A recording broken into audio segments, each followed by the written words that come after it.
Hello everyone. Welcome. Today, we're diving into Google Tag Manager, or GTM, within a React application. GTM is a powerful tool. It lets you manage website tags, like tracking codes and marketing pixels, without directly altering your React code. This offers flexibility and control. We'll walk through the steps to integrate GTM seamlessly into your React project. First, you will need a Google Tag Manager account and a container set up for your website. Let's get started. Step 1 is installing the react-gtm-module package. Open your terminal in your React project.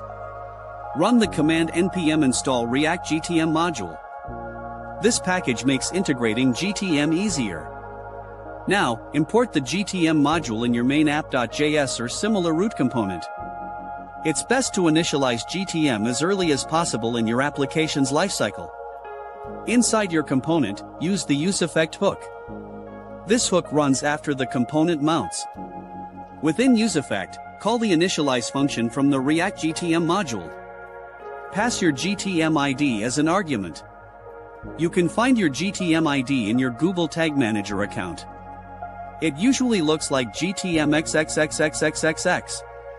The code would look something like this: useEffect equals TagManager.initialize gtmId your underscore gtm underscore id.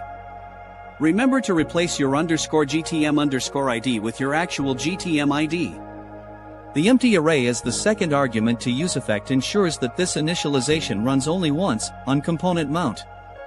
Next, consider data layer events. The data layer is how you send information from your React app to Google Tag Manager.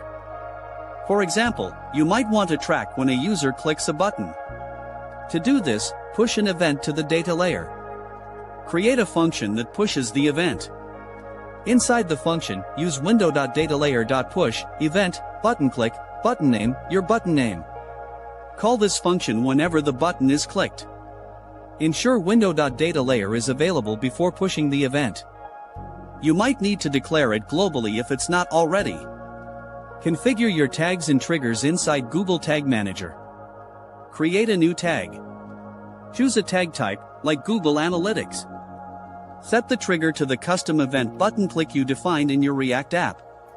Configure any necessary variables, such as the button name. Always preview your changes in GTM before publishing. This ensures everything is working correctly. Debug using the GTM preview mode and your browser's developer console. Implementing Google Tag Manager effectively involves careful planning and testing. Remember to define your tracking goals clearly. Organize your tags and triggers logically. Monitor your data regularly. This integration allows you to easily deploy and manage tracking codes without redeploying your application for every change. This provides agility and efficiency in your marketing and analytics efforts. We've covered the basics of adding Google Tag Manager to your React app. You can now start tracking events and managing your website tags. Thanks for watching. If you found this helpful, please consider liking, subscribing, and sharing this video. Your support helps us create more content like this.